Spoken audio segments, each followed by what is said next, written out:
Hi, everyone. Welcome to this week's Veterinary Ledger.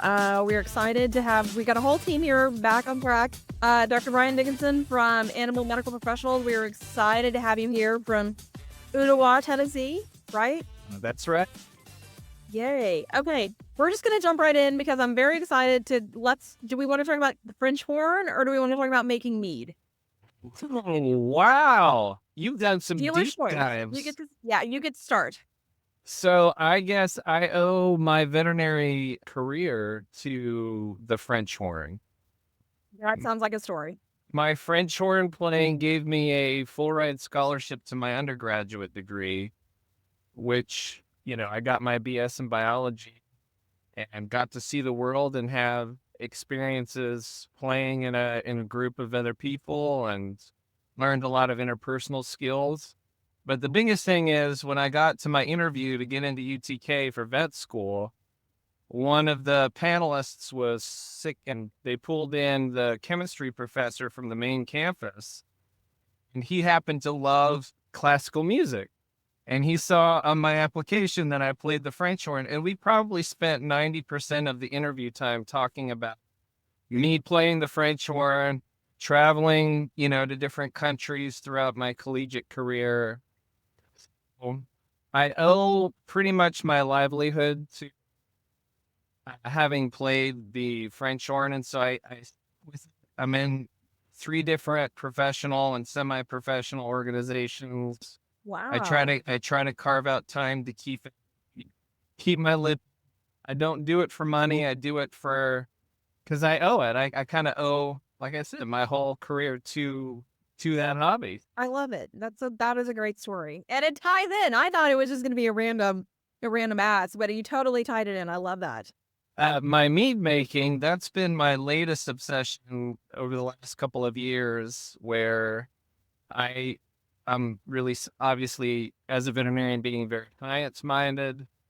I enjoy my wife and I love going to breweries and relaxing on weekends, and had a friend of mine introduce me to the world of craft mead making, and I bought a kit offline and I made my first batch of mead and it was delicious. And I said, well, now I just got to make this better, and have gone down like a 2.5 year road and really nerding out over making mead to the point where I have a dexterous laboratory in my garage because my wife wanted all my stuff out of the house. Like, almost renovated the garage to dedicate space to this. And so I make it for friends and family and gifts for the holidays. My associates and, technicians, they enjoy getting a bottle here and there. So I have a cellar right now with probably 50 to 60 different bottles of meads that I've made over the last couple years and submitted to competitions. I feel like this is a low-key retirement plan we got going on here. Low key, yes. It is low key my retirement obsession as of right now. Yes. That's awesome. That's awesome. Tell us more about that journey, though, because when we started here as a kennel tech many, many years ago, to buying a practice, to now on the doorsteps of having an associate buy into the practice, what brought you into ownership? Funny enough, the practice that I am here in Ottawa, Animal Medical Professionals, the previous owner I worked for when I was in high school. And I literally started here as a kennel tech, and he helped write one of the letters of recommendation for me to get into vet school. And after vet school, I worked at a few places, and then I got a phone call just out of nowhere that his business was in trouble, and he reached out to me because I had worked there before and there was somewhat of a relationship between he and I, like we knew each other and everything. If you're even interested in owning your own clinic, it's going to be a great deal for you, and the building and the land for really. Am I allowed to talk about how much things cost and everything? Love What we bought it for, all that? So Sure. for $400,000, almost 1.8 acres right on Main Street in Ottawa, that was the building, the land, the clients, everything. And It was the biggest risk that I ever took in my entire life. There was a lot of structural issues with the building when I bought it, but it was all worth it. Have a practice in the small town that I came from, that I worked at when I first, started getting into this profession. And that was 20 years ago. It'll be 20 years, December 5th of this year. It'll be 20 years that I opened the clinic. And it has been a wild ride because Ottawa is an unincorporated city in Hamilton County. And the year after I opened is when all of the development in the area really began. We got a Walmart the next year. The next year after that, all the development over here where the VW plant is currently started to open up. And now we have a huge Amazon plant there as well. So the town that I lived in, that I thought I'd be a single doctor for, 30, 40 years that I practiced, turned into this hustling, bustling, largest growing city in Hamilton County, and is probably the largest growing county in Tennessee. At least it was like 5 or 6 years ago. It immediately blew up from this one stoplight town to like now we've got shopping centers and like huge plazas and restaurant complexes. And now I have, an associate that will be my partner this year. And I have 3 other doctors besides. A partner with three other like a 5-doctor practice in 20 years from nothing. It's just, my head spins sometimes to think about it. Like, where we've come from and where we are today. We're probably on track to be like a $4.8 million practice when I was struggling to make, 200,000 my first year. I was like, oh my goodness, it's mind blowing to me. I mean, I think that's a testament of all of the energies that you put in, and you're so employee focused and client focused. I mean, I think it just shows that it's paying off. Incredible. I am literally practicing in the town that I went to grade school in, and so I have to be a good boy because all my clients are my teachers and my, the kids I went to school with and all their kids now. It's like, it's still very much a small town.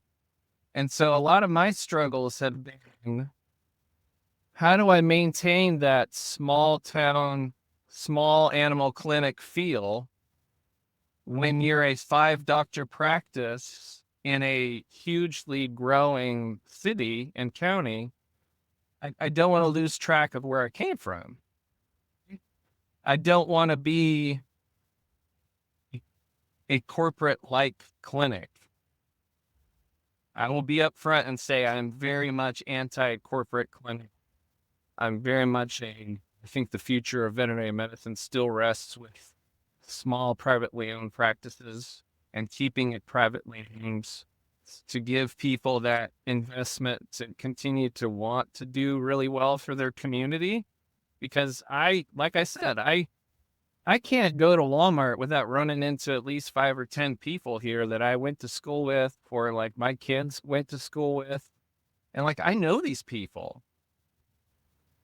I joke sometimes that I'm Ottawa famous, and I try to stay away from the grocery stores because it'll take me twice as long to do what I need to do, or I'll just send my wife to go do it. Nice excuse. Yeah, but I have a real heart for the people that I live around, and that includes my employees too, right? Like I want to do right by them and try to give them a livable wage and have a place that they're proud to clock in and clock out of every day. That reputation and those kind of ethics to me are very important. More so than, and I know we've talked about this, more so than like extracting as much money that I can from my clients to the point where I get scolded by my CPA about how I'm Just on priced. something, not on everything, right? How And we I'm agree that priced you're doing a is- lot right. But like that's always in my heart and in my mind is like, well, if I jack up the price on this and can Mrs. Halverson, my 6th grade teacher, who's now in her 80s, can she afford to bring her cat in to get stuff done? That's what's in my mind. Um, and it's important, I think, as a veterinarian to be in a community, to be totally linked to those people, because we are integral the public health scene. We should have all of these people's best interests in mind. And that's what makes us unique, right? People like veterinarians, they don't like their dentists, right? Yeah. And I want to be liked. At the end of the day, don't we all just want to be liked? Jared, don't you Yes, want to be liked? Ah, you're spot on. You're spot on. Has that evolved and changed over time? Because I mean, 5 doctor practice, you bought it for what it was, and like you said, a one-stop like town. How has your leadership style? How has the day-to-day interactions with the staff changed over time, or has that always been ingrained in who you are and what you're doing? It has changed monumentally, obviously. I mean, being literally starting the clinic and it was just me and one other person, to now I have a certified practice manager. And not only that, but all of the professionals that I reach out to for help, like CPAs and lawyers, bookkeepers, and that all wasn't there in the very beginning. I was doing my own books for like the first 10 years until I got so exhausted. I will say I learned a lot through my mistakes. I'll be honest. I learned a lot through my mistakes, but I recognized as more doctors were coming on, like, I can't do everything myself, and I shouldn't do everything myself. And I've always had a clinic that, we developed some mantras and some core values that we kind of live by. And we eventually put it on a sign in our lobby for our clients to see as well. But as far as the doctors are concerned, the way I lead the doctors is not only through just being there and embodying what I want A&P to be. We've cultivated a relationship of cooperation and always being open to collaborate with one another about what we're doing, and building a system in which I compensate my associates that aren't based on competition, or negative Right. accrual. And so that they're not having to claw and beg and cheat and steal for every dime and client that they can get. But it opens them up to be more collaborative and open and sharing. And like, dude, if I get an x-ray and I've got 3 associates working with me, that you better believe I'm going to get each one of them in there to look at my x-ray and my blood work and look. Because I'll be honest, I'm the most mediocre veterinarian out there. I am not the A+, like, top of the line veterinarian. I have good people skills and I love my community, and it's the core values that we built the practice on that makes it successful. It is not how well I treat an Addisonian case or how well I hospitalize a dog after ingesting a foreign body. Okay. I'm not terrible and mediocre. I'm good.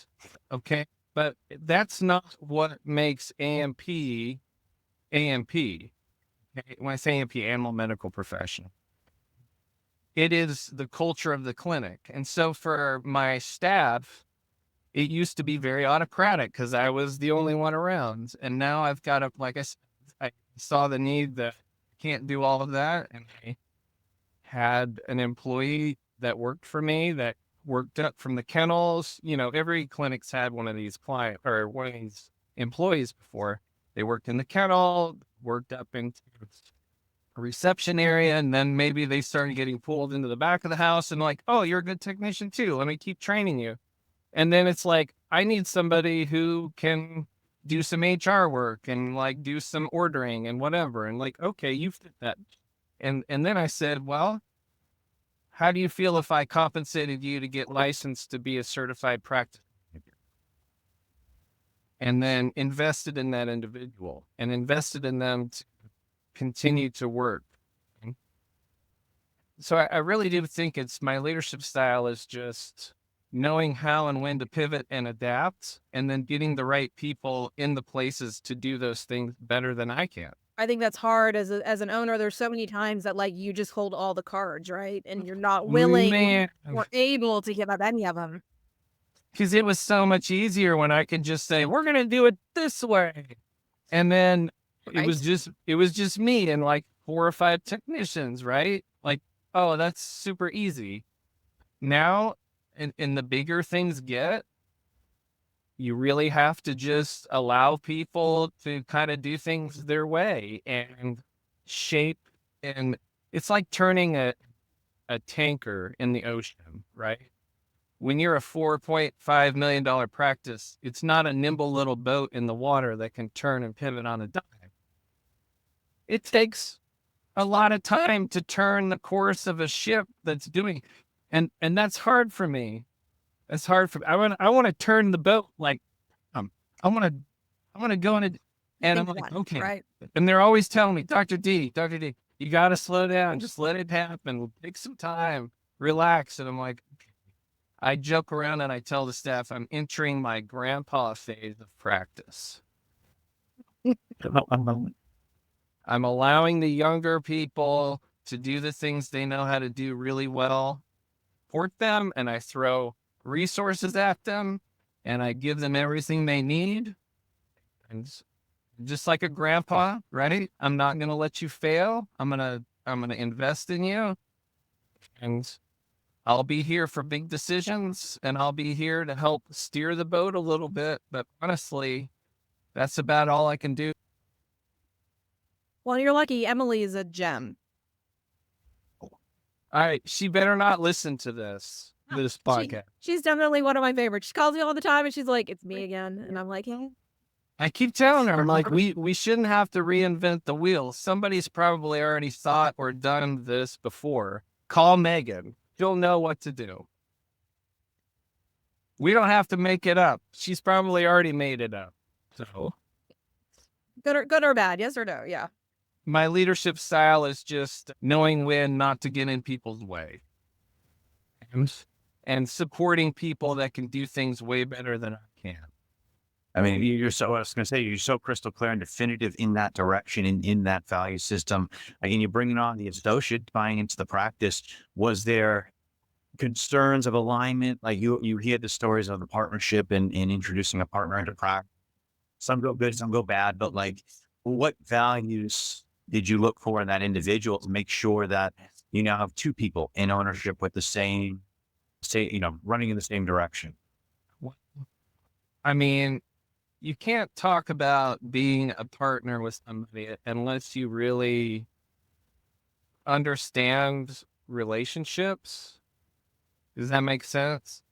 Like, there's no way you can talk about having a partner in a business than equating it to having a spouse in life or a partner, a life partner, because not only do you don't want a yes man, right? You don't want somebody that just agrees with everything you do.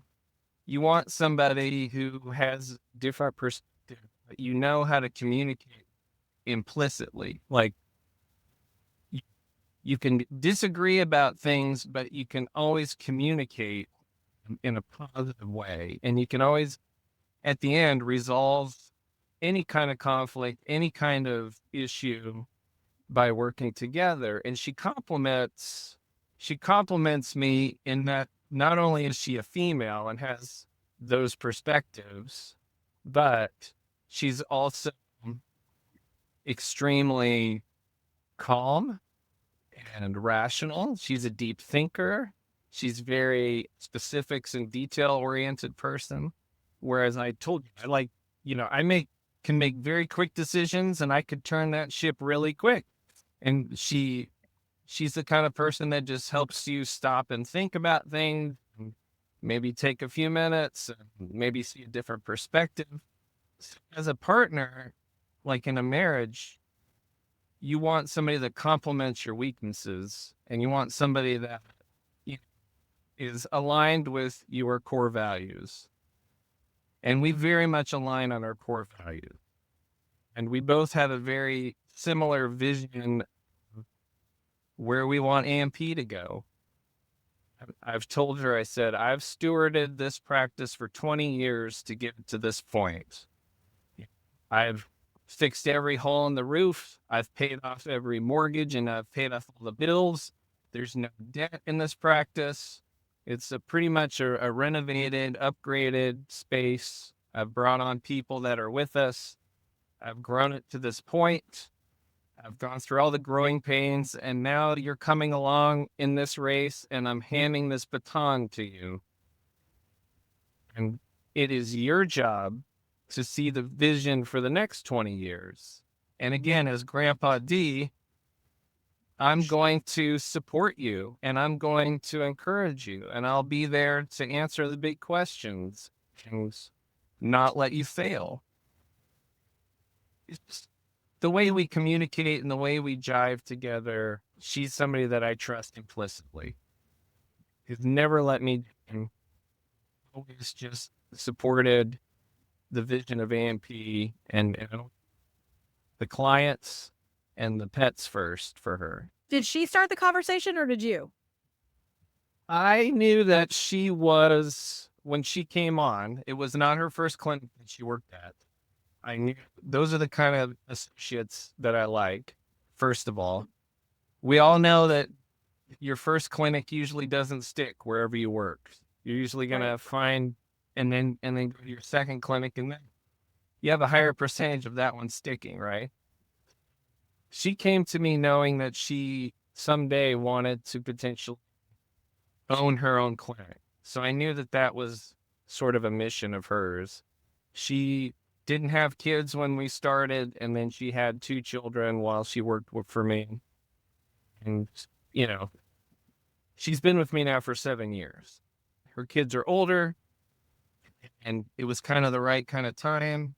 We had a natural sort of conversation about it. I honestly don't remember who brought it up first, but it's always kind of been out there in the ether since she started that was sort of a goal of hers. And I wanted to make sure all of the bills were paid, the renovations were done, and I wasn't handing something that was halfway finished. And we did have a conversation last year, and there were a few renovations that were getting finished. First quarter of 2025, let's sit down and that's when the ball just started rolling. More be mindful of your time, right?